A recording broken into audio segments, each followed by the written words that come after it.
How do you organize your talk to move others? Hey everybody, it's Randy Carney here with another session of Walking with Randy, where you get tips on writing, speaking, and coaching, or course creating. I'm glad you're joining me today. I'm going to try to get in 10,000 steps today at least. I don't know what your goal might be for doing that, but here are some more of the speaking tips. How do you organize your talk to move others? Now, when I was in, whenever you have a talk or a sermon or a speech, you generally have a purpose in mind, and often that purpose is to help other people. And in helping people, you either want them to perhaps change their mind about something, or you want them to take a particular action. So how do you organize your talk in such a way to move others?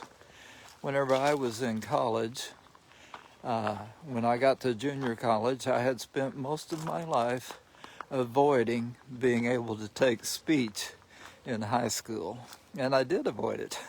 I graduated from high school without ever having to take a speech course. When I got in junior college, I had to take it in order to graduate to get that Associate of Arts degree. I remember in that speech course that we had a big textbook. I don't know how many pages it was, but it was very thick. One of the thicker books I had at that point in my college career. And it was filled with a lot of boring words. But I remember over halfway through the book that there was one particular chapter, and it was called The Motivated Sequence. The Motivated Sequence. And that's what I want to share with you today. Now, to get this motivated sequence fixed in my mind, I actually did a play on a particular word. So what is the answer to the problem? Well, instead of saying answer, I changed the W sound to a V sound, and I let the ER be an A. So what is the ANSVA? The ANSVA. A-N-S-V-A. The A stands for attention. You want to get people's attention whenever you start a talk. The N stands for need. What is the need that a person has? What is the need that they have for change, or perhaps for firming up an idea they have in their mind, or changing their mind, or an action that they need to take? So attention, need, S stands for satisfaction. So you give them a satisfaction. You help them to meet that need. Then the V stands for visualization. What would it be like if you made this change in your life? And the A, the final A, stands for action.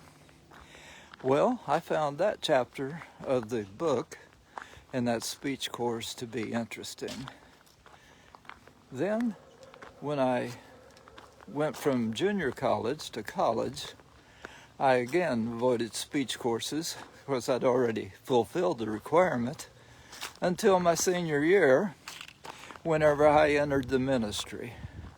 So I decided at that time that I would pick up a minor in speech. That meant that I was going to have to take 18 hours of speech courses during my senior year. Well, that first term that I embarked upon that journey, I had to take, I guess, at least 9 hours of speech courses. And in the first class, I don't remember the textbook for that class, but I just remember 2 or 3 weeks in, the professor made a statement. He said, "There is a good little book in our library."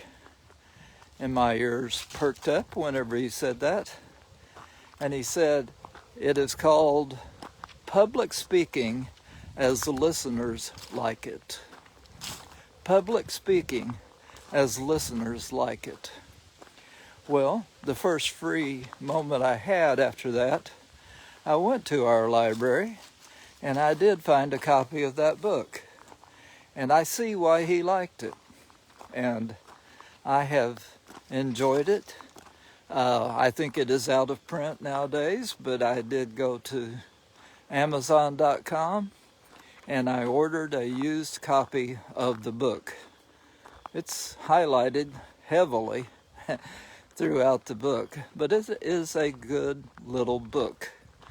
And it was organized around a few phrases, 4 different parts to that.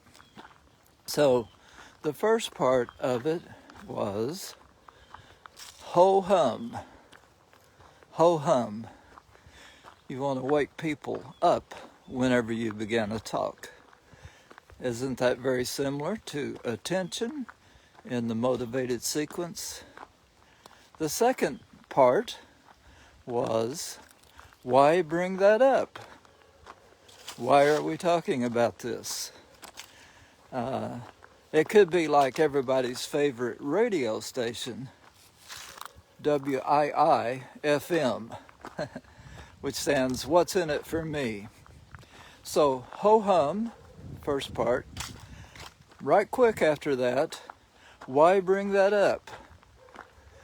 Then the third part was, for instance. For instance. So what is an example of what you're talking about? So, ho-hum, why bring that up? For instance, and then the last little question was, so what? So you've talked about this, so what? What does that mean? What should we do? What is the action we should take? Notice how it correlates to that earlier motivated sequence. Ho-hum equals action. Why bring that up?